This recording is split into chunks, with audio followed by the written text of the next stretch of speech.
しいね。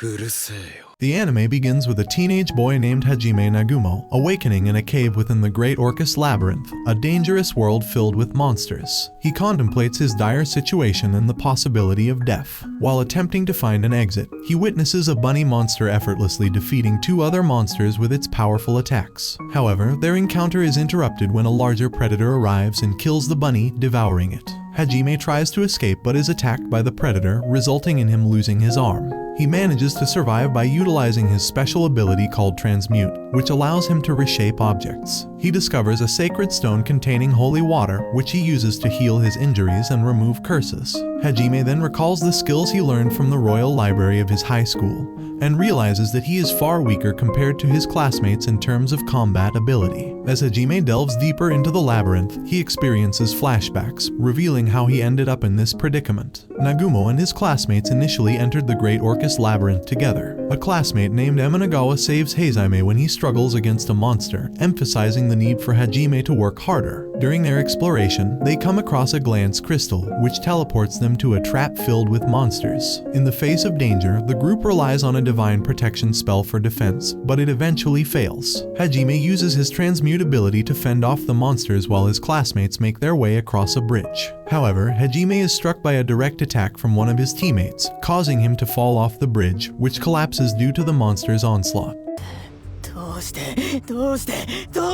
On the brink of death and feeling betrayed by his classmates, Hajime questions why he chose to train in the Great Orcus Labyrinth. Determined to survive, he does actually what your fat self would do, and resorts to eating monsters for sustenance and manages to trap two wolf monsters. As he consumes their flesh, he experiences a peculiar sensation from the wolf's blood but successfully survives. Examining his status plate, he discovers that his level has increased and gains additional skills related to lightning and wolf attributes. Hajime creates a revolver-like weapon named as Donner using his transmutation skills, along with blasting bullets crafted from different stones. With his newly acquired abilities, he defeats a bunny monster, further enhancing his skills. Eventually, he faces off against the larger predator once again and emerges victorious in a rematch.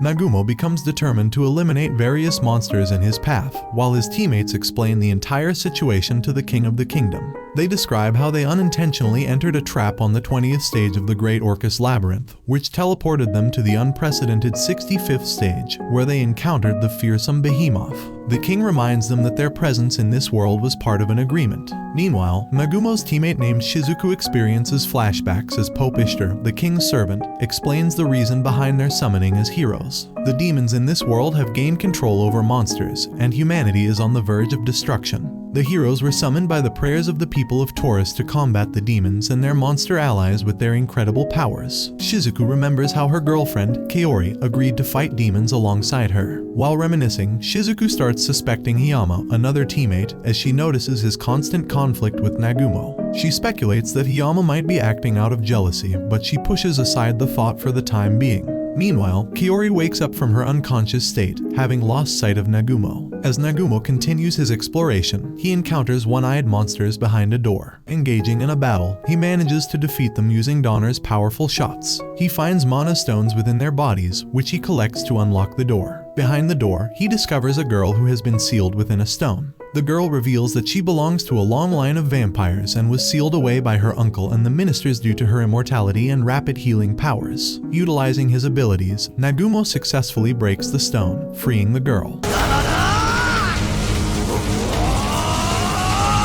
He gives her the name Yu. While escaping, Yui and Nagumo come face to face with a scorpion monster. The monster attacks Nagumo, severely injuring him. Despite his injuries, Nagumo unleashes multiple attacks in an attempt to defeat the monster, but his efforts prove futile. It is then that Yui utilizes her Azure Blaze ability to launch a powerful attack on the monster. Taking advantage of the distraction, Nagumo successfully shoots the monster's head with Donner, ultimately killing it. After the battle, Yui explains her unique nature of regeneration instead of aging.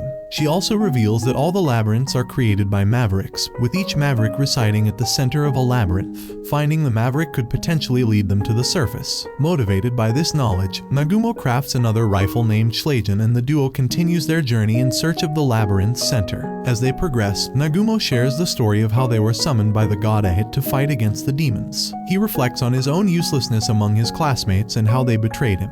Now, he no longer cares about them and focuses solely on improving himself. Nagumo decides to bring Yui along with him on his quest to return home. During their travels, they encounter a group of dinosaurs with flowers on their heads, which they manage to evade. Eventually, they find themselves in a cave surrounded by green crystals. Suddenly, a flower grows on Yui's head, causing her to launch multiple attacks on Nagumo. A monster with controlling powers appears, but Nagumo skillfully defeats it with his shots.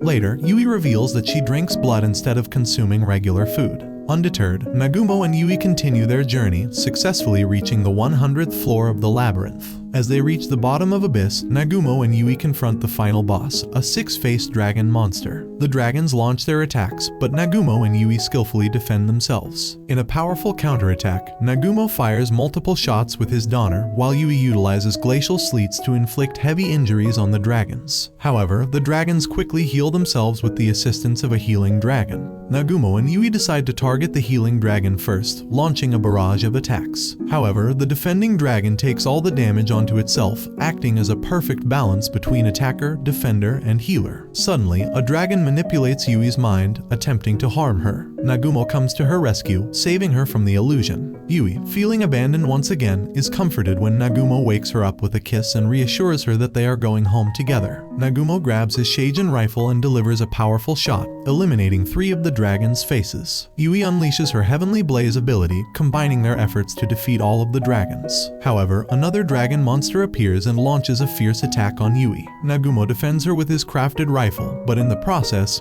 he sustains heavy injuries and collapses. The dragon continues its assault, but Yui, determined to save Nagumo, carries him on her back while evading the attacks. Yui tries to awaken Nagumo using holy water and attacks the dragon with his revolver,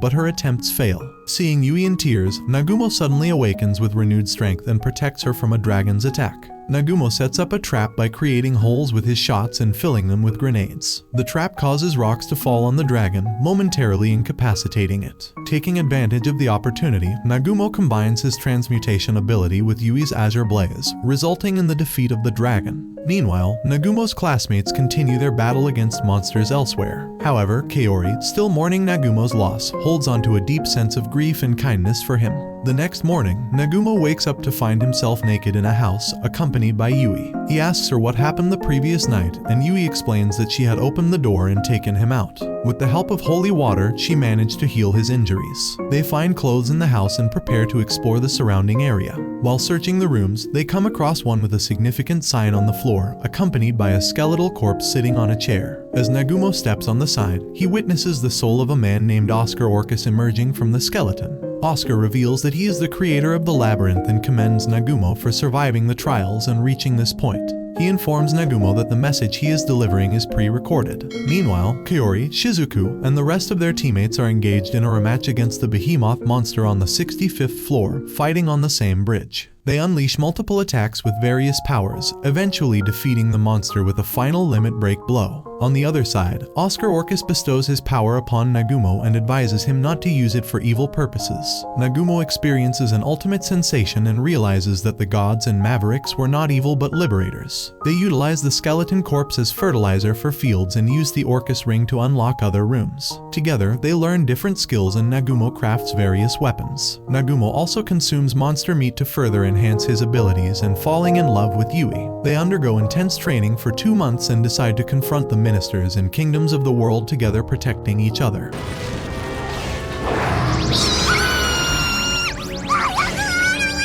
Nagumo and Yui successfully teleport to another world where they are greeted by a rabbit girl eagerly awaiting their arrival. She pleads with them to save her family, explaining that if she lets them go, her future race will be destroyed. She possesses the unique ability of future sight, which is why she knew they would come to help her. Though Nagumo initially suggests they continue on their way, Yui insists on taking her along as their guide.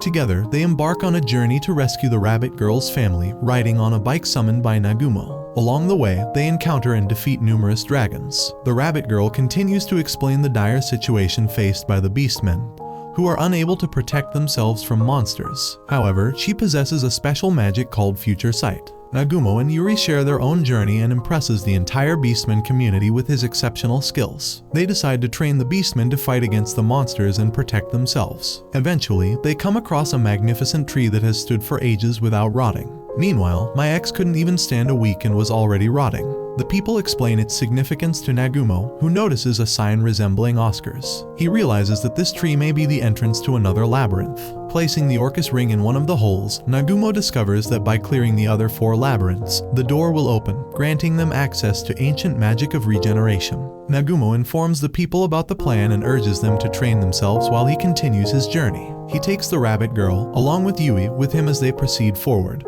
determined to conquer the remaining labyrinths and unlock the ancient magic. After successfully entering the labyrinth in Raizen Gorge, Nagumo and Yui encounter a door that welcomes them in a creepy yet amusing manner. While exploring, Nagumo inadvertently triggers a trap of big rock balls and blades, but they manage to defend themselves and continue onwards with the help of the bunny girl's hammer. They eventually arrive at the place they left before. Undeterred, they press forward and find themselves in a hall filled with big armors. They easily defeat them and proceed by jumping on a rock that transports them to Mildy Raizen, the boss of the labyrinth. Nagumo explains their purpose of seeking the ancient magic, and Raizen questions their ultimate goal and why they desire this magic. Nagumo shares his aspiration of returning home, and Raizen initially refuses to disclose the information. In response, Nagumo launches missile attacks, initiating a battle. After multiple exchanges of attacks and counters, Raizen employs his ability to manipulate rocks, but Nagumo with Yui and Shi manage to defend themselves by jumping from one rock to another. Yui unleashes her force rupture ability and Nagumo traps Raizen with ropes. Finally, Shi, the bunny girl, deals a powerful blow to Raizen's crystal with her hammer, resulting in his defeat. Nagumo and Yui commend Shi for her contribution. Before parting ways, Raizen offers Nagumo a speech, wishing him luck in achieving his end goal. While proceeding further, they come to know who Raizen actually was. He appreciates his own good luck speech while Shi becomes angry and beats him. Raizen reveals that his magic was gravitic in nature and advises them to make good use of it. He gives them a ring and rare materials before escorting them out through a river tunnel.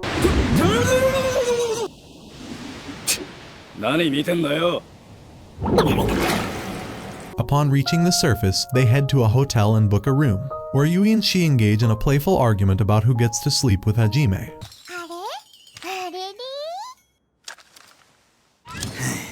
Later, Nagumo, Yui, and Shi encounter Ilwer-chan, the head of the city. He asks them to do him a favor and rescue a person named Volcano, who is lost in the forest due to a group of monsters. Nagumo initially refuses, as he has his own goals to accomplish. However, he offers 2 conditions to Chang: to provide them with status plates and to comply with his requests in the future. Chang agrees to the conditions, and they proceed towards the farming area. While stopping at a restaurant to eat rice, Nagumo unexpectedly finds his teacher, Sensei, along with other classmates. I don't know her name, so we're just gonna call her this. Sensei is overjoyed to see him alive, but Nagumo starts ignoring her, causing her to continue talking in vain.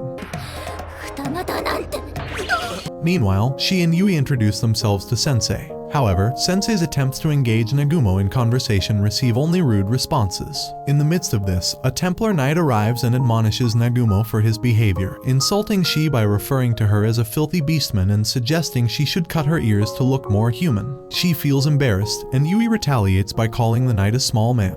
The situation escalates as the knight attempts to draw his sword, prompting Nagumo to fire a shot at the knight's arm, warning him to mind his manners. Yuyukaki, one of Nagumo's colleagues, has flashbacks of Nagumo saving her life without receiving any thanks. Nagumo walks away from the scene, expressing his disinterest in the others and warning them not to get in his way, as he won't hesitate to kill if necessary. Sensei persistently calls out to him, but he continues to distance himself. Later that night, Nagumo speaks with Sensei alone in her room, explaining what happened to him. He reveals that after the ancient age of God, the world was engulfed in a war between humans, demons, and beastmen. Heroes emerged to stop the war, known as liberators, but they were eventually labeled as mavericks and hunted down by their own god. To survive, they built labyrinths and created trials and monsters. Nagumo confesses that he doesn't care about this conflict. He simply wants to go home. Sensei informs him that Shirasaki, their classmate, never gave up on him. Nagumo urges Sensei to warn Shirasaki about her friends and reveals that his fall was not an accident but a deliberate act targeting him. Later, as Nagumo, Yui, and she make their way towards the forest, Sensei and their classmates join them, and they venture forth together. Later, as they continue their search, Nagumo deploys human locating automatons Ornis to scout the nearby areas for any signs of Kudeta. The Ornis discover broken shields, swords, and bags, as well as tracks left by a four-legged creature. They follow the tracks up the mountains and eventually reach a water flow. Nagumo senses someone's presence, and Yui uses her fishing wave ability to create a path behind the water flow. They find Kudeta, who explains how a black dragon attacked him and his teammates, resulting in their deaths. Kudeta feels guilt-ridden, but Nagumo reassures him that there may be a reason he survived. On their way back, they encounter the black dragon once again. The dragon launches a powerful attack, but Nagumo successfully defends himself and the others using a metal shield. Yukaki comes to Nagumo's aid behind the shield, and Yui utilizes her freezing ability while she attacks with her hammer. However, the dragon quickly recovers and strikes she with its tail. Nagumo retaliates by firing multiple shots, weakening the dragon. The dragon then directly targets Kudeta, but Yui defends him with her freezing ability. Nagumo instructs the rest of the team to stay out of the way, acknowledging that he can't protect everyone. Yui urges everyone to follow her lead. The dragon unleashes another powerful attack on Nagumo, prompting him to take out his rifle and shoot at the dragon.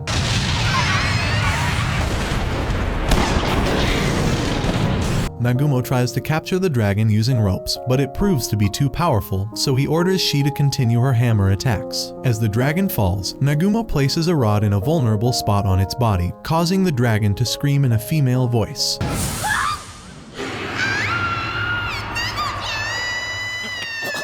Nagumo insists that the dragon tell the truth, and the dragon reveals that she was manipulated and ordered to kill the young man and his companions.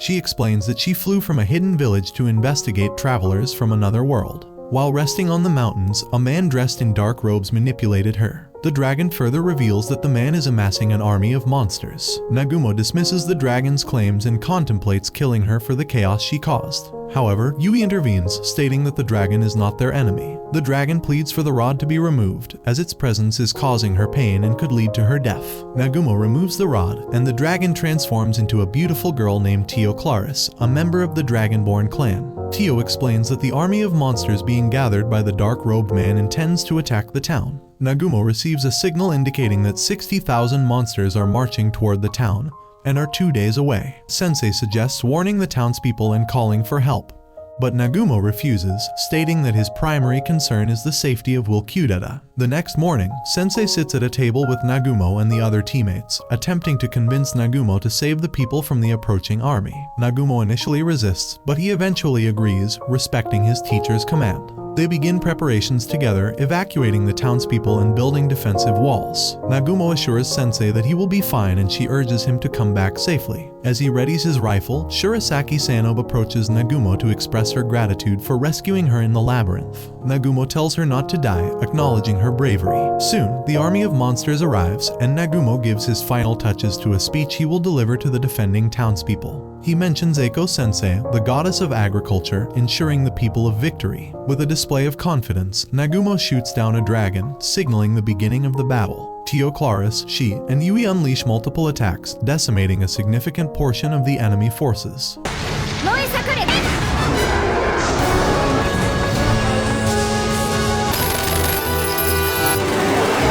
Meanwhile, Nagumo rides his bike with Shi, launching attacks with his hammer and grenades, pushing the remaining army back.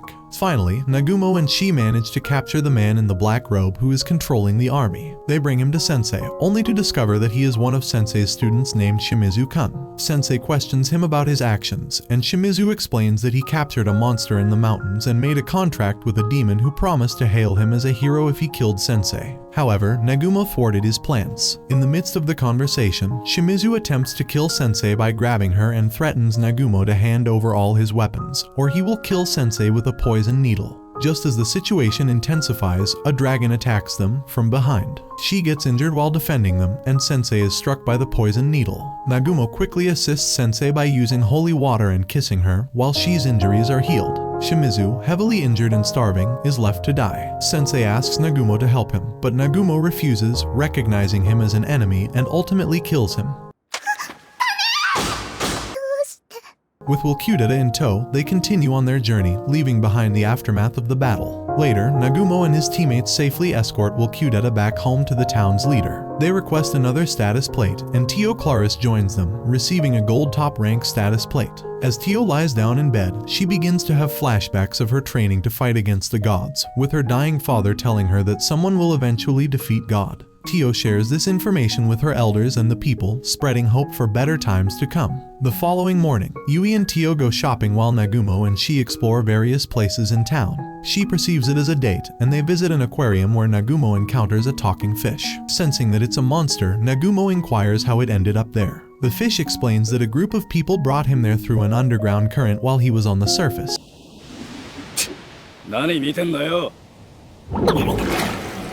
The talking fish expresses gratitude to Nagumo and she for releasing him and warns she to be cautious of a large gang of slavers in the city. While wandering around the city, Nagumo senses something beneath the surface and identifies it as a weak and young child. Meanwhile, Yui and Tio discuss Shi's caring nature. Nagumo and Shi discover a little girl in a tunnel and bring her to a nearby house where they bathe and care for her. Nagumo asks the girl, named Miu-chan, about herself. She explains that she was separated from her mother, lost, and then captured by a gang of slavers to be sold at a black market auction. Nagumo decides to hand Miu-chan over to the city guards to help her return home. Although she opposes leaving Nagumo, he insists on giving her to the guards. As they make their way back, Miu-chan cries profusely. Suddenly, Nagumo and Shi hear an explosion and rush back to the building where they left Miu-chan with the guards. They discover that the slavers have taken her back, injuring the guards. The gang challenges Nagumo, stating that if he wants Miu-chan alive, he must return with the bunny girl and hand her over as well. Considering them as enemies, Nagumo decides to eliminate the entire gang.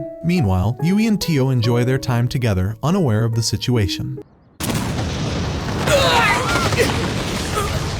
Nagumo informs them about what transpired during their date and shares his plan to torture the gang members to locate Miu-chan. They split into two groups to search for the gang's hideouts throughout the town. Nagumo continues his search for Miu-chan, going from one hideout to another, freeing many child slaves along the way. The boss of the slavers gang takes Miu-chan and puts her in a water cage on stage for auction. Suddenly, Nagumo arrives, shooting and killing the boss with multiple shots. He rescues Miu-chan and takes her on a flying ride to witness the fireworks around the city. Meanwhile, Yui uses his powerful abilities to destroy every hideout with a single thunder attack. Nagumo successfully reunites with Miu-chan and introduces Yui as his lover and Tio as a pervert, amusingly. Miu-chan expresses her gratitude to Nagumo, calling him Big Bro, but Nagumo insists she simply call him by his name. However, she refuses and lovingly refers to him as Papa. Later, they proceed to the guild leader, who identifies them as adventurers. Nagumo hands him a letter from the foreign guild leader, and the guild leader recognizes their increased strength. During their conversation, a man named Endo enters the room,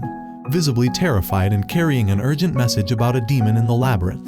Endo is astonished by Nagumo's newfound power and acknowledges that he has changed significantly, expressing relief that Nagumo is alive. He urgently requests their help in facing the demon, explaining that all the heroes are trapped on the 99th floor of monsters. According to Endo, at first, the heroes found nothing on the floor, but suddenly, a demon appeared with a parrot on her shoulder, claiming it was a trap.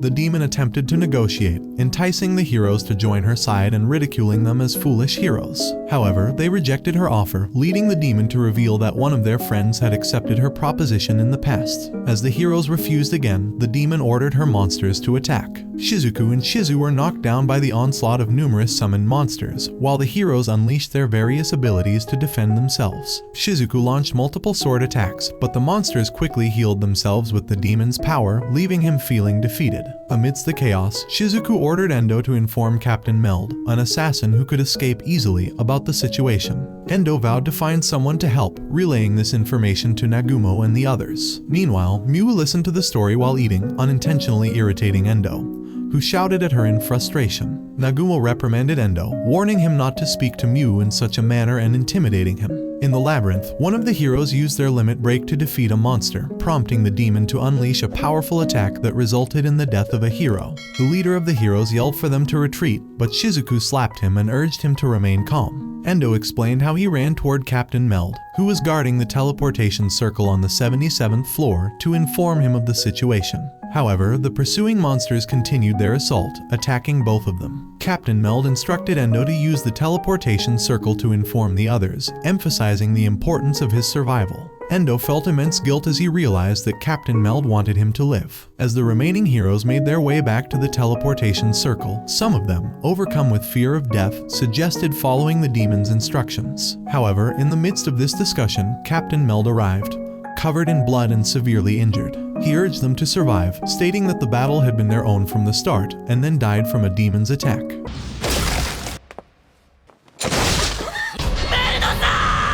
The guild leader requested Nagumo to save the heroes, and Endo reminded him that they were their friends, to which Nagumo vehemently refused, declaring them nothing more than strangers. Meanwhile, in the labyrinth, the leader launched a powerful attack, driven by the sight of his captain's death and his own injuries, striking the demon with his sword. Despite Nagumo's initial refusal, memories of his close friends and allies, like Kori, flooded his mind. He remembered Kori's promise to protect him when he was weak. In the labyrinth, chaos reigned as everyone fought to survive the demon's attacks, with Kori diligently healing the wounded. In a critical moment, both Kori and Higashi found themselves on the brink of death. Suddenly, a massive blade descended from above, slaying two of the large monsters, surprising everyone, including the demon. Nagumo had entered the labyrinth. As they make their way towards the heroes, Nagumo effortlessly defeats Behemoth with a single shot and creates a shortcut using his pile bunker, leading them directly into the midst of the battle. Nagumo arrives, eliminating two monsters, and calls out to his friends Kori and Higashi. They are initially skeptical of his identity as Nagumo but eventually calm down. The rest of the team, including Endo, joins them through the shortcut. Nagumo assigns Yui to protect Endo and the others while she tends to the fallen knights. The battle begins, and the demon challenges Nagumo, seeking to kill him with her own hands. She unleashes a magical attack summoning a monster, but Nagumo effortlessly catches it with his bare hands through the circle, eliminating the monsters. The demon summons more monsters, including cats and wolves, but Nagumo swiftly eliminates them with his precise shots. As the monsters continue to appear, Nagumo remains unfazed and defeats them one by one.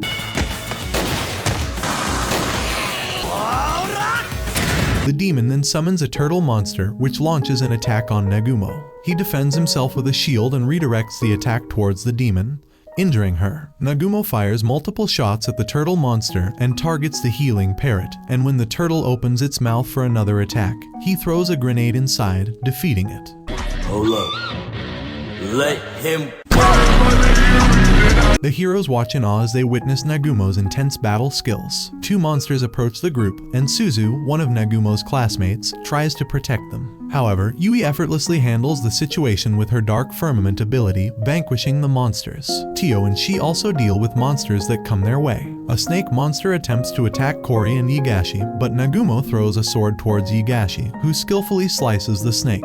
Higashi feels the sword is light and powerful, surprising herself and intimidating the demon. Nagumo taunts the demon, asking if that's all she's got, and then she attacks him with a powerful move called Crashing Goal. The heroes scream, thinking Nagumo has been hurt, but he emerges unscathed. In the midst of the chaos, Mew calls Nagumo Papa, which angers Kori. The demon tries to escape but is blocked by a rod thrown by Nagumo, leading to a checkmate situation. Nagumo effortlessly defends against the demon's high-level magic and labels him as a monster. He asks her how she obtained the monsters and what her purpose is in the labyrinth. Refusing to talk, the demon endures 2 shots to her legs from Nagumo, causing significant damage. Nagumo theorizes that the monsters were created using ancient magic and that the demon is here to reach the end of the labyrinth. The demon warns Nagumo that one day, his lover will find and kill him. Nagumo asserts that he will kill anyone who stands in his way and proceeds to kill the demon. Later, the group asks she to revive Captain Meld, and she assures them that he will be okay. Hajime praises Yui for her performance with love, and Kori is relieved that Nagumo is still alive, leading her to cry tears of joy. On their way back, they easily handle the spawning skeletons. However, the leader Amanagawa becomes furious with Nagumo for killing the demon instead of just defeating her. Nagumo explains to him that he lives by a kill or be killed mentality and shows no mercy. He states that he won't hesitate to kill Amanagawa as well. Nagumo reveals that he came to the labyrinth because he owed a debt to Shirasaki Kori, and now that debt is settled, it's time to bid farewell. As they finally return, Nagumo looks at the gathered army to save them, and the guild leader believes in the truth of the letter, considering Nagumo's swift defeat of the monsters. In a surprising turn of events, Kori proposes to Nagumo, expressing her willingness to join him on their journey. However, Nagumo confesses that he has feelings for another girl, Yui, and cannot reciprocate Kori's affection. Understanding his decision, Kori decides to continue her journey by Nagumo's side. Meanwhile, Yui and Kori engage in a friendly challenge to win Nagumo's heart. With their competition set aside, they all embark on their journey once again. Nagumo extends an invitation to Kori and they leave early in the morning. Now with the king of the kingdom knowing that the heroes are on their way back from the labyrinth and the demons are becoming more active, he orders the recruitment of more heroes. Suddenly, a guard arrives and informs them that the heroes have arrived. Among them is a princess named Liliana, along with other students who are still in training. They all rush to meet the heroes with a mix of worry and joy. Liliana is particularly happy to see everyone alive, including Shizuoka. They have a wonderful dinner together, during which Lily tells Shizuoka about the dedicated students who are training hard to become stronger. They have developed a fighting spirit against monsters and have agreed to find the heroes if they don't return. Everyone is relieved and happy about the heroes' safe return, except for Hiyama, who is in a bad mood due to Nagumo's success. Liliana asks Shizuoka about Kaori, and she explains the story of Kori's journey with Nagumo, while Kuki remains sad but saved by Nagumo in a fight. Liliana expresses her disappointment at not being able to see Nagumo, and Shizuoka notices the difference in Nagumo compared to before. On the other side, Nagumo and the others are crossing a desert area where the heat is unbearable. However, Nagumo's jeep provides a refreshing coolness inside, thanks to his engineering skills. As they travel, Nagumo gets into an argument with the others about the word papa since Miyu keeps calling him that. Kaori's thoughts wander to having a baby, but Yu interrupts, reminding them of a previous engagement and their plans for the future, including her date with Hajime.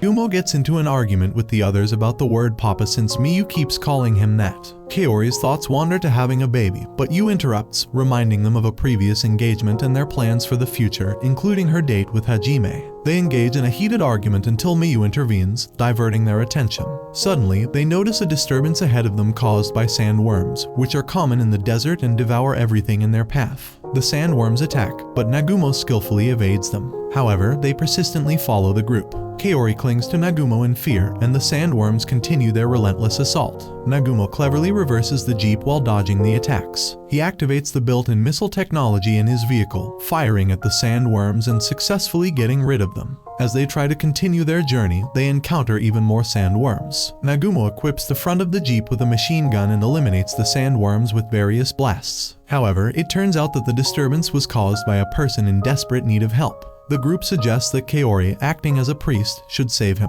Kaori examines the person's status plate and discovers that his mana usage is overloaded due to ingested poison, putting immense pressure on his body that he cannot handle. Kaori attempts to heal him with consecration magic, but it fails to have any effect. She then resorts to using Sanctorum magic, transferring mana from one person to another to prevent mana depletion. Kaori drains all of the overloaded mana into her holy crystal ring, which Nagumo had given her. Finally, Kaori successfully heals the person, saving him from danger. However, the root cause of the mana overload is still unresolved, and he may experience the same condition again and die. Nagumo suggests conducting a diagnosis to determine if an unknown airborne disease is the cause. As the person wakes up, Kaori exclaims, believing him to be dead, and refers to him as a god. They take him into the jeep, and to their surprise, the person feels cool. Miyu offers him cold water, and he introduces himself as Biz from the dukedom of Ankaji. Ankaji is a trade hub for seafood coming from Arisen, where Miyu was born and raised. Miyu expresses her hope of meeting her mother. Biz explains that the citizens of Ankaji are collapsing from a fever caused by a poisonous substance that overloads their mana when they drink the contaminated water. Their oasis has been polluted, and the people can be cured by a special mineral called stillstone, which has a calming effect on mana. However, it is mined in small quantities from Grun Volcano, and all the adventurers who usually mine it have fallen ill. Biz, as the deputy of Ankaji, asks for their help.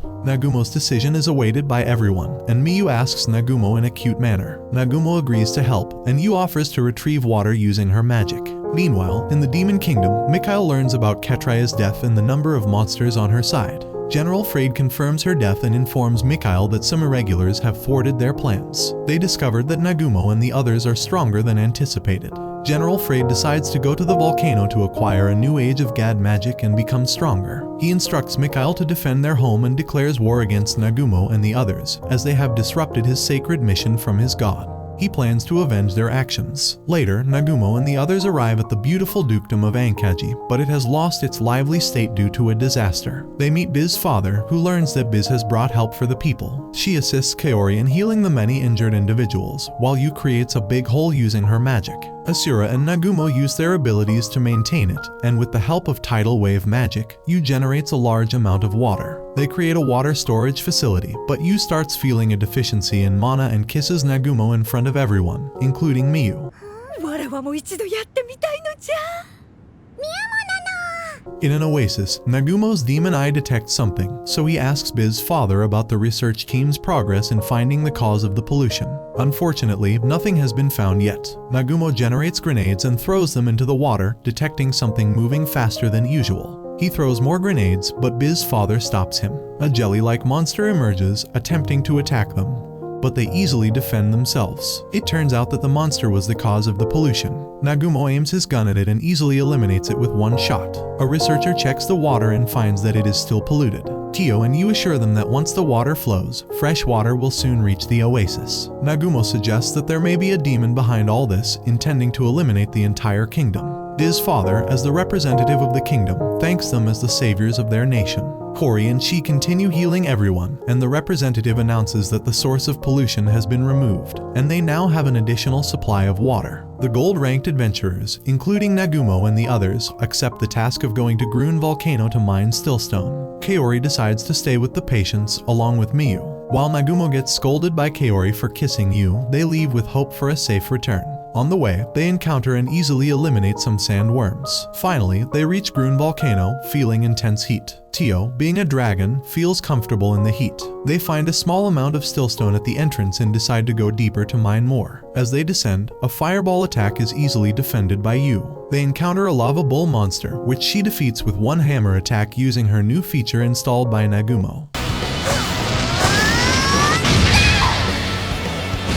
They continue forward and reach a beautiful cavern full of stillstone. Nagumo decides to conquer the labyrinth, and as they progress, the heat becomes unbearable. Nagumo suggests taking a break and asks Yu to make an ice block while Tio creates wind flow. Nagumo realizes he should have created air-conditioned artifacts for situations like this. Tio explains the concept of a labyrinth as a test to fight against a god. Nagumo understands that each labyrinth has its own challenges and monsters to gain experience from. This volcano labyrinth focuses on heat, which becomes more evident as they proceed. Nagumo becomes distracted by sweating breasts, but they continue on a boat floating on flowing lava. They face a huge height but manage to float easily. They finally reach the base, where they encounter a guardian and face a barrage of fireball attacks. Their boat is destroyed, and they jump to different spots to defend themselves. Nagumo approaches the island and notices mana crystals. Lava snake monsters attack him as the defenders of the island. They keep regenerating due to the mana crystals within their bodies. Nagumo figures out how to eliminate them by destroying the mana crystals. As they eliminate the snakes one by one, she notices the mana crystals breaking on the Liberator. They realize they need to eliminate about 100 snakes to fulfill the labyrinth's concept.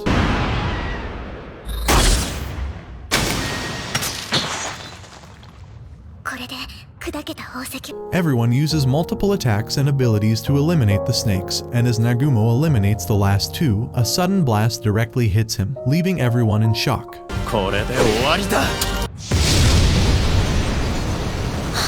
After being injured and falling from the sky, Hajime is taken to a safe area by Yu, who tries to heal him with holy water. They come under consecutive attacks, and Tio's shield gets broken.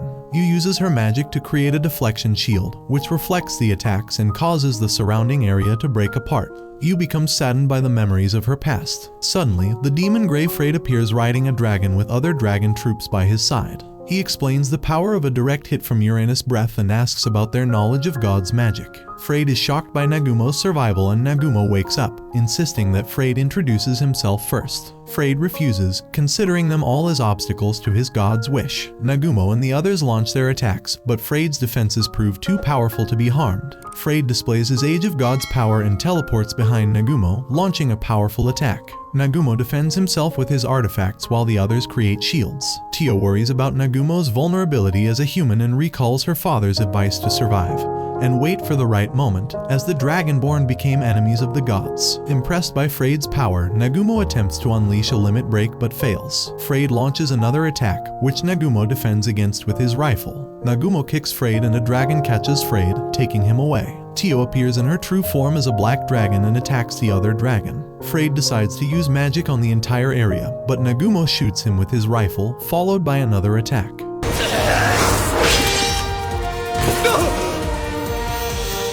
Tio's attack against the white dragon allows it to escape. Due to low mana, Nagumo falls and is caught by Tio. Frayed finds them all terrifying and comes up with a new tactic.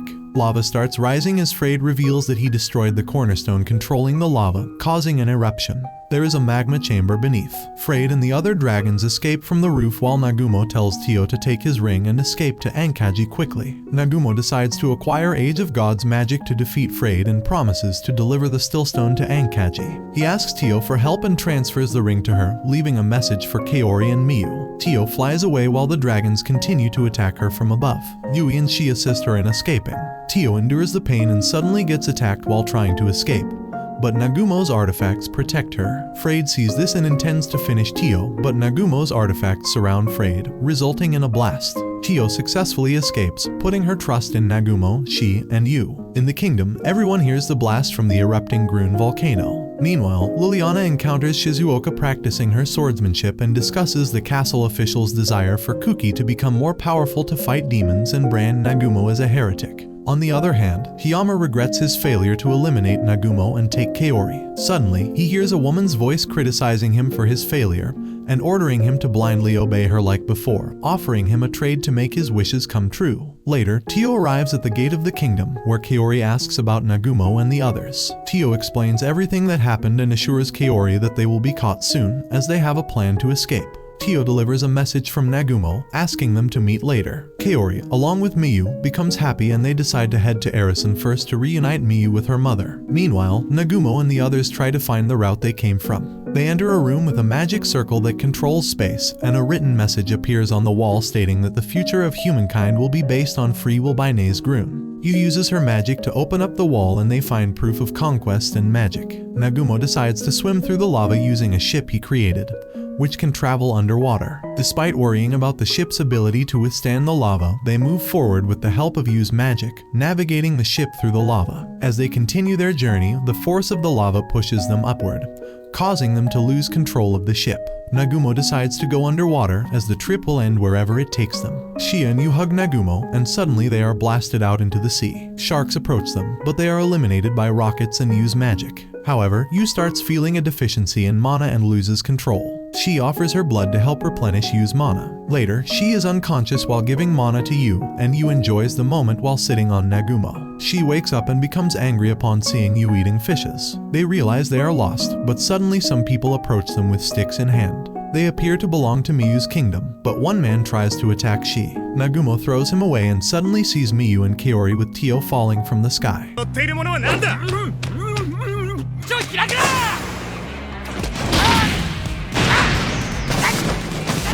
Nagumo catches Miyu and ensures she is safe. He advises Miyu not to do such dangerous things again, and Kaori cries upon reuniting with Nagumo. Tio joins them in hugging Nagumo, and they head towards Miyu's home, Arisen City. Upon their arrival, everyone is shocked, and they have a talk with a soldier. Nagumo explains that he will discuss everything later, but for now, he needs to reunite Miyu with her mother. Miyu takes Nagumo to her home with excitement, and they reach Miyu's mother, Remiya, who is injured with a leg injury. Miyu runs and hugs her mama, and Remiya cries, feeling unable to protect her. Miyu assures her that everything is fine and calls Nagumo Papa in front of everyone, asking him to heal her mother. This leaves everyone in shock. Nagumo tells Miyu not to worry and takes Remiya in his hands. Kaori heals Remiya, who explains that she got hurt by kidnappers. She asks Nagumo how they met Miyu, and Nagumo explains the whole story. Remiya thanks all of them and offers Nagumo to stay for a few days, but he refuses. Remiya then asks Nagumo to be Miyu's forever papa, as her husband has been lost for 5 years. Kori and the others become angry, but Miyu insists that Nagumo stay for a few days. In the palace, Shizuoka meets Sensei and they talk about what happened in Sensei's village and how Nagumo saved everyone. Shizuoka asks about the report Sensei made to the king, and Sensei confirms that Nagumo has been officially branded as a heretic. Despite Shizuoka's objections, the officials didn't listen. Sensei senses something wrong about it and mentions that Nagumo revealed something to her about the god the church is worshipping, although she has no proof yet. She promises to talk about it as soon as possible. After resting and freshening up, Nagumo and the others decide to leave Arisen and explore the sunken ruins of Melusine. Nagumo sits on the ship, looking at nature when Kaori and the others join him. They enjoy seeing the moon, and Nagumo gets an idea to align the conquest from Grun with the moon. The moon blinks with a glowing light, indicating a direction beneath the sea, leading to the entrance of a labyrinth. As they venture forward, they encounter a strong black-red magic power approaching the ship from behind. Nagumo easily launches attacks with his new weapon, defeating the approaching monsters. They come across a pentagram symbol and Nagumo uses the conquest to open it, revealing a lake that serves as the starting point of the underwater labyrinth. A waterfall attack approaches them, and Nagumo orders you to handle it with her magic. Kaori feels useless, but they continue moving forward despite the increasing water level. They defeat multiple monsters and find that the monsters are becoming weaker. Suddenly, they encounter a jelly monster. Shia tries to defeat it with her hammer attacks, but it becomes useless, and some of the monster jelly ends up on her breast. Tio quickly removes it with her magic, but the monster continues to attack, regenerating every time. Kaori creates a shield to defend everyone, while Yu attacks the monster. The jelly explodes but regenerates quickly. Nagumo identifies the monster as a mana crystal and realizes they are trapped inside its belly. The monster attacks again, and Nagumo tries to destroy his surroundings with his fire gun, but it remains ineffective as the monster keeps regenerating. Nagumo spots a flowing lake and decides to regain footing. Using his artifacts, he creates holes in the ground, and everyone swims through them, including Kaori, who feels uncomfortable underwater. Nagumo and Yu decide to separate, and Nagumo goes with Kaori. They end up on an island, and everyone gets separated, managing on their own. Kaori looks depressed, but Nagumo tells her to stop wasting time and reminds her that they are still in the labyrinth. They start exploring the bottom and come across a ship graveyard filled with warships. The sound of a bigger ship catches their attention, and suddenly they hear voices of people as if a war is ongoing. The warships start attacking them, creating an illusion on their ship. Nagumo's bullet attacks are ineffective, but Kaori defends them with a shield. Nagumo realizes they are in an illusion and starts using magic bullets instead, which work against the illusion. Suddenly, an injured man falls from the top of their ship, and Kaori tries to heal him, but he vanishes. Nagumo figures out that even the healing is part of the illusion, comforting Kaori. They encounter people with swords on their ship, and Nagumo eliminates one of them. They jump to the top of the ship and Nagumo eliminates them all. It turns out that the illusion was a recreation of a past war using magic to twist the exploration of the Great Labyrinth. Kaori feels uncomfortable looking at the dead bodies and apologizes again to Nagumo, who reminds her that it's just an illusion. Kaori realizes she is dragging Nagumo down and expresses her jealousy towards Yu. Nagumo reassures her, expressing his love for Yu and suggesting that Kaori stop comparing herself to Yu. He wants Kaori to be around him. Meanwhile, Sensei is about to speak about the important thing Nagumo told her earlier when a nun arrives, intending to take her to the Divine Mountain. The nun tries to manipulate Sensei with her magic, but Sensei resists and tries to run. The nun punches her, and the whole scene is witnessed by Princess Liliana. Nagumo discovers a huge wooden ship and jumps onto it, carrying Kaori with him. However, another terrible illusion begins. This time, it portrays a celebration with humans, demons, and beastmen. Suddenly, the king appears and gives a speech that starts off normal but quickly takes a dark turn. The king calls them foolish and reveals his intention to eliminate them all as they worship other gods. Guards start killing everyone, one by one, and the king leaves. Nagumo notices a woman in the illusion, and the illusion ends. Kaori finds it difficult to watch, as it shows the madness that can be created and manipulated by a god. As they continue forward, Kaori discusses the previous vision where the war ended but the king betrayed everyone. Nagumo defends himself from a string trap and destroys the strings near him. Suddenly, a strong gust of wind blows, causing Nagumo to lose sight of Kaori. Guards surround him, wasting his time, but Nagumo manages to eliminate them. He runs towards the direction where Kaori lost control and keeps calling out to her. He finds Kaori hiding and scared, seeking consolation. Nagumo notices something odd as she approaches for a kiss and points his revolver at her, unleashing an attack. Kaori falls with a knife in her hand, and Nagumo continues firing, stopping her from speaking. He hears Kaori's voice from the thing inside her body and demands that it leave her, as she is important to him.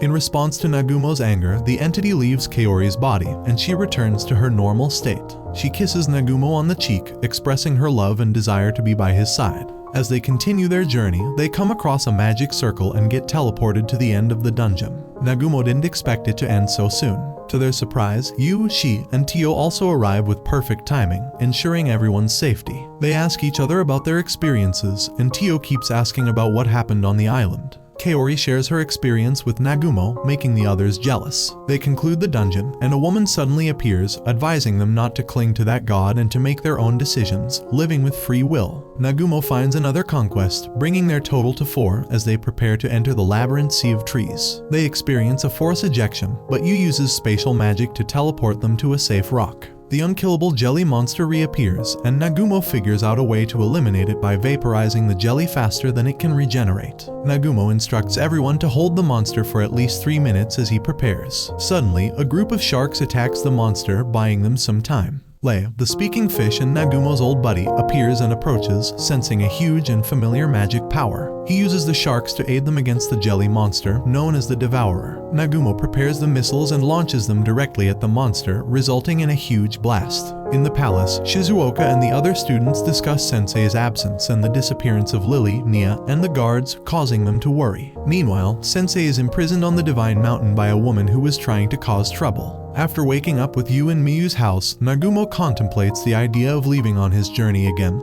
but hesitates to tell Miyu as he doesn't want to make her cry. The others, dressed in swimsuits, play tag with Miyu outside while Nagumo ponders about going back. Ramiya appears from the water and thanks Nagumo for his efforts in making her daughter happy. She tells him not to worry and do what he must, acknowledging that they have already done so much for them. Nagumo finally decides to tell Miyu clearly that they will be leaving tomorrow. Later in the evening, Nagumo has a conversation with the girls, discussing his plan to come back and take Miyu to Japan once everything is over. Miyu interrupts to announce that dinner is ready. The next morning, Miyu presents them all with a charm and wishes them a safe trip. They bid farewell and leave. Meanwhile, Lily is trying to escape from the guards to inform someone about what she witnessed. Her father is acting strangely, and Iyama, along with a woman, has gathered a whole army of guards. Sensei remains in prison on the Divine Mountain, hoping for Nagumo's help. The nun who captured Sensei is waiting for Nagumo, expecting an end to him. Demon Lord Freyed has prepared an army to fight against Nagumo and the others, intending to destroy them.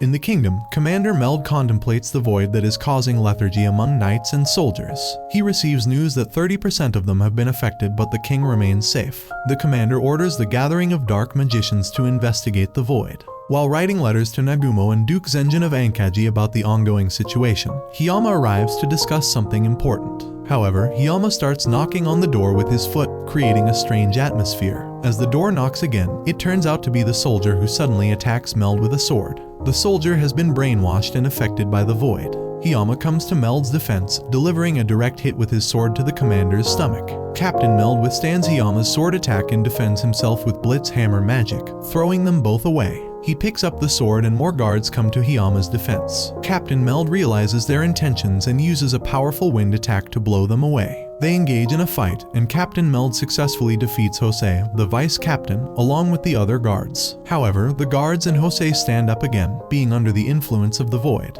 Hiyama urges Captain Meld to give up and die, but the captain jumps out of the window and escapes. He tries to defend himself using magic but fails and starts hearing voices. Suddenly, he encounters his god. Later, a girl appears in Captain Meld's office along with Hiyama. She discusses the intervention of the god as part of her plan and reveals that the king and chancellor have also lost their minds. The captain is out as well, so she urges them to speed up the process, throwing his letters away, and she waits to see the future she desires. Meanwhile, Nagumo and the others come across a group of 40 bandits surrounding some magicians. The magicians are using a barrier, but it eventually breaks. Nagumo swiftly attacks the bandits with his machine gun, eliminating them all. Kaori tends to the injured magicians, and Lily appears, seeing Nagumo after a long time. She is overjoyed that he is alive, but Nagumo does not remember her. Lily starts crying, but Kaori explains Nagumo's eccentric nature to console her. Nagumo asks why Princess Lily is out there, and she explains that Sensei was kidnapped. Nagumo and Kaori are shocked by the news. Lily elaborates on the ongoing situation in the palace and how Nagumo has been branded as an enemy of God. She also reveals that a nun kidnapped Sensei and took her to the Divine Mountain because Sensei was trying to expose the truth.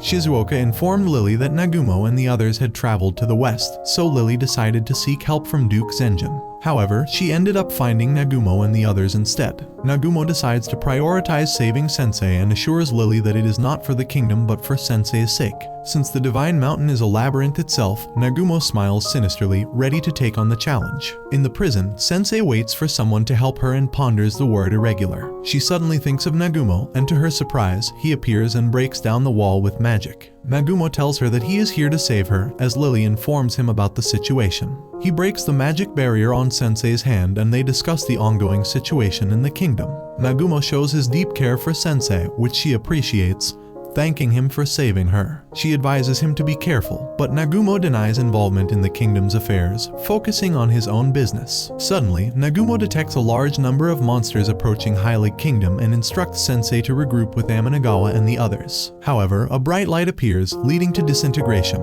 and a girl named Noit, a god's apostle, appears with the intent to eliminate Nagumo. In the capital of the kingdom, the palace mirrors suddenly shatter, signaling the breaking of the Great Barrier. Tio contacts Kaori and the others using the charm given by Miyu. Tio explains that the whole army of demons and monsters, including the White Dragon, is approaching the capital due to the broken barrier. Yui and she decide to seek revenge on the demon riding the White Dragon, so they separate from the group and head towards Tio's location. The monsters continue to break the walls of the capital as they approach. Nagumo contacts Tio and asks her to come to him and take care of Sensei, as he is about to engage in a fight. Tio swiftly arrives while Yu and she are attacked by the demon Frayed.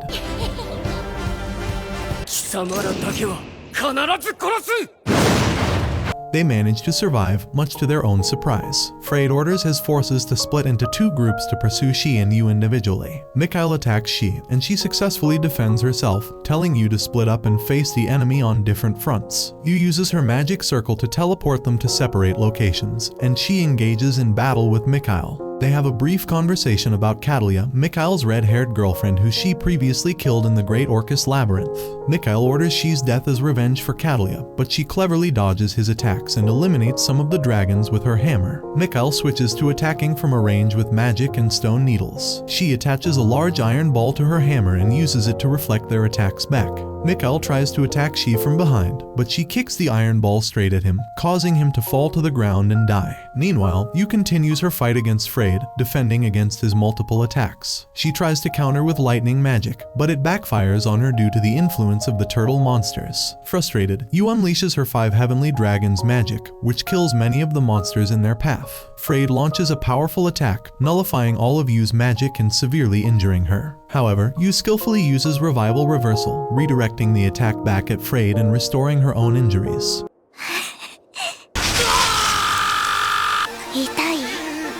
Frayed attempts a direct attack on Yu with the White Dragon, thinking it's the end.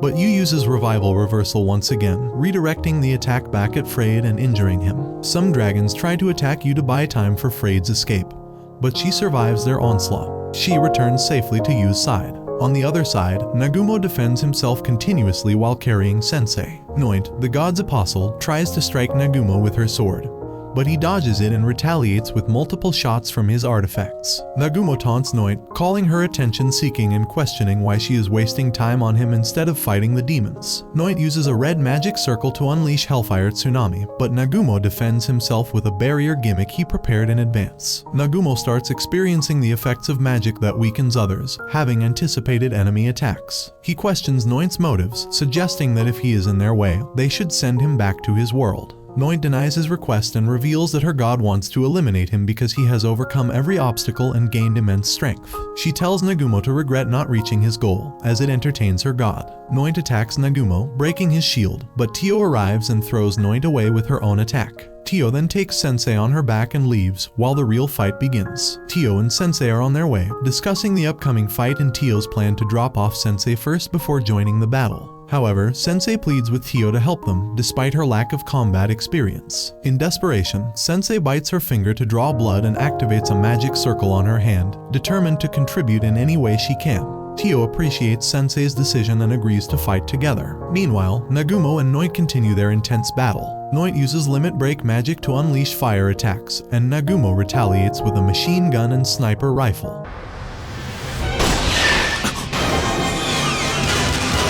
However, all of Nagumo's attacks are dodged by Noit, who also manages to destroy Nagumo's artifacts. Nagumo attempts a limit break attack, but he can only use it to a certain extent. He struggles to figure out how to defeat Noit, especially since her magic power shows no signs of decreasing.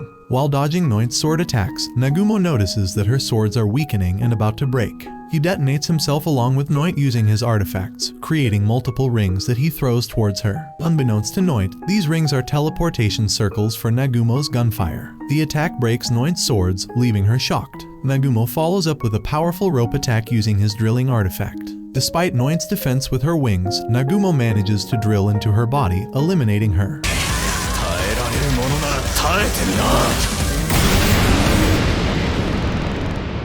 As she dies, Noint refers to Nagumo as an irregular, a name that intrigues him. After the battle, Sensei and Tio unleash a surprise attack by blowing up the entire church, including the people inside. Sensei begins to cry, and Nagumo comforts her with a hug. They notice a man's soul trying to communicate with them, and they approach him. The man directs them to a red magic circle, which teleports them to an unknown location. Another magic circle appears, manipulating a person's soul, and Nagumo finds a book and a ring labeled Laos Barn. The book, designed by the creator of the Divine Mountain Labyrinth, instructs them to defeat other labyrinths and abandon faith in God. It reveals that meeting certain conditions will lead them to this place. They realize they have successfully defeated the Divine Labyrinth and Nagumo takes the ring. Tio reminds Nagumo to hurry as the royal capital is under attack, and they decide to regroup with Yu first. Meanwhile, in the royal palace, a loud crash occurs, and Shizuoka and the other girls wake up, armed with their swords, to investigate. They go to wake up Emanagawa, initially dismissing Shizuoka's bad feeling as overthinking. However, they all agree to gather and find out what is happening in the palace, hoping for the safety of everyone. Nia arrives and reveals that the Great Barrier has been broken, and a massive army of demons is approaching the capital, shocking everyone. They decide to regroup with the knights, but Ariren suggests coordinating with Captain Meld first. The group likes the idea and heads towards Captain Meld. However, they encounter the vice captain and other guards, and when they ask for Captain Meld, the vice captain claims he is busy with something important. Shizuoka and the others sense that something is amiss, but the vice captain starts speaking, explaining the situation and instructing everyone to draw their swords. Suddenly, a blinding light is generated, and the guards attack them with swords, injuring everyone except Shizuoka. Nia approaches Shizuoka, seemingly asking for help, but she surprises Shizuoka by attacking her with a knife, inflicting severe injuries and restraining her hands. It becomes clear that Ariren and Hiyama are behind the trap and the chaos unfolding in the capital. All of the group's weapons are confiscated and their hands are bound by the guards. Ariren arrives and locks Emanagawa's neck, kissing him in the process. She confesses her long-standing love for him and expresses her desire to be with him forever, preventing anyone from leaving for Japan. Ariren reveals that she has used modified necromancy to bind the spirits of the dead guards, allowing them to retain their memories and speak. She plans to eliminate everyone and bind their spirits as well. Amanagawa, filled with anger, firmly refuses to forgive her. Ariren declares her intention to use spirit binding to make him hers and force him to do whatever she desires. She begins by using her spell on a student named Nakamura, turning him into her puppet. Since Shizuoka and Kaori have always been with Amanagawa, Ariren decides to target Shizuoka next. With the help of Nina, she injures Shizuoka and attempts to eliminate her with a sword. However, Kaori intervenes, using her magic to defend Shizuoka. Kaori casts a healing spell to release everyone except those under the influence of the void. Liliana arrives and joins the fight, while Hiyama betrays them and attacks Kaori.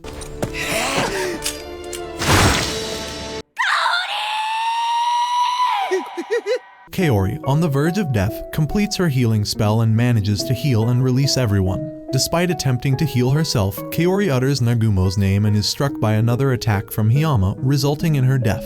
The others, including Emanagawa, fight against the guards and release the remaining captives, preparing to face the large army of guards. Shizuoka tries to reach Kaori with Emanagawa's help while attempting a direct attack on Ariren. However, Captain Meld steps in to defend Ariren. He tries to manipulate Amanagawa, but he resists and continues to fight, although he starts coughing up blood due to being poisoned by Ariren's kiss. Ariren moves toward Kaori to cast her spell on her, leaving everyone in shock. Nagumo, Sensei, and Tio arrive on the scene, analyzing the situation. Nagumo punches Hiyama and entrusts Kaori to Sensei and Tio, who begin casting spells to bring her back to life. Ariren keeps taunting them, but Nagumo confronts her and stops a guard's sword with his fingers. Nagumo eliminates Captain Meld and eliminates the surrounding guards with his machine gun.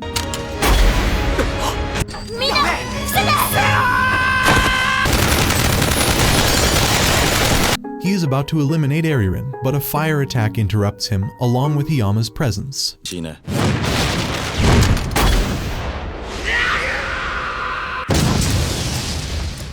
Nagumo grabs Hiyama by the neck while monsters begin to gather outside. Nagumo kicks Hiyama out onto the monsters, killing him. A lightning attack is aimed at Nagumo, but he successfully defends himself. Suddenly, Frayed, the demon, arrives riding a white dragon, accompanied by monsters. Tio asks Nagumo for Yu's help, as it will take time to join the spirits. Frayed demands Nagumo's surrender, as they are surrounded by a massive army of monsters waiting to breach the walls. Nagumo uses one of his artifacts to unleash a powerful attack from the sky, obliterating the entire army at the boundaries, leaving everyone in shock. He warns Frayed to stay out of his sight. Aaron takes advantage of the situation to escape with the demon, hoping to destroy them later. Yu arrives with Shi, searching for the scumbag, but is shocked to see Kaori's condition. Tio and the others climb to the top of the mountain to revive Kaori. Shizuoka loses consciousness upon seeing Kaori's state, but Nagumo assures her to trust him and promises to bring Kaori back. In tears, Kaori shows her trust in Nagumo. The next morning, Princess Liliana takes on her responsibilities by writing letters to other nations while Yu and the others work on healing Kaori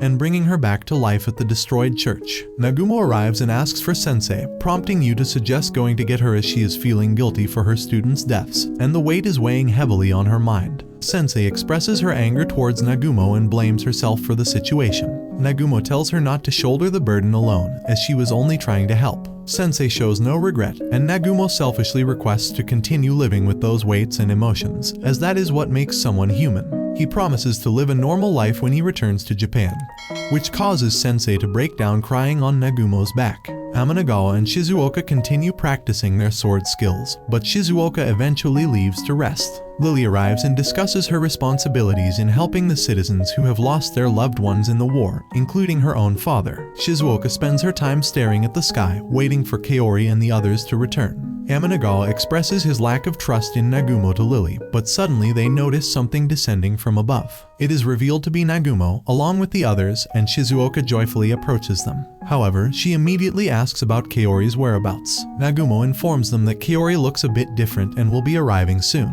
Kaori falls from the sky, calling for Nagumo to catch her, but Nagumo ignores her, causing her to fall in the same dress as Noit. This surprises everyone as they thought she was dead. Shizuoka, in tears, hugs Kaori, who apologizes for making her worry. Nagumo explains that Kaori's soul was implanted into Noit's repaired body as she desired to become stronger using age magic to manipulate souls. Kaori's original body is stored in a frozen state using magic and can be retrieved whenever she wants. Shizuoka expresses her gratitude for saving her friend's life. Nagumo explains the concept of the All Gods game to the others, and Amanagawa expresses his desire to help the people of the kingdom. However, Nagumo refuses, stating that he cannot be responsible for everyone he has never met. This leads to an argument between them, with Nagumo ultimately calling Amanagawa's willpower weak. They all have dinner together, including the students, with Shizuoka asking Nagumo where they are going next. Nagumo reveals their plan to head to the Great Labyrinth in the forest. Lily asks to be dropped off in the Empire territory for important discussions, and Amanagawa tries to join them to protect the princess, expressing his desire to obtain God's magic. Nagumo agrees but insists on going alone to a location he knows. Sensei points out the difficulty of reaching the location with students alone. Shizuoka asks to join Nagumo as a favor, and the others also express their desire to become stronger by joining him. Nagumo agrees, coming up with the idea of using them as bait in the labyrinth. Yu and the others understand the plan and find Nagumo terrifying. The girls try to feed Nagumo with their spoons, creating a somewhat romantic atmosphere. Tio, being her usual perverted self, licks a fork and requests a reward of Nagumo. Tio, 今すぐそれをやめろ。Okay, Tio. ご褒美をあげようじゃないか。The following morning, everyone wakes up, and Nagumo and the others are ready to embark on their new journey, bringing the anime from Commonplace to World's Strongest to a close for now. Hope you enjoyed the anime recap. Make sure you push notifications and subscribe for the best anime recaps, or else Nagumo will get the rod on you as well. And we're out. いいのか？マジで助かるわ。ためらわなかった。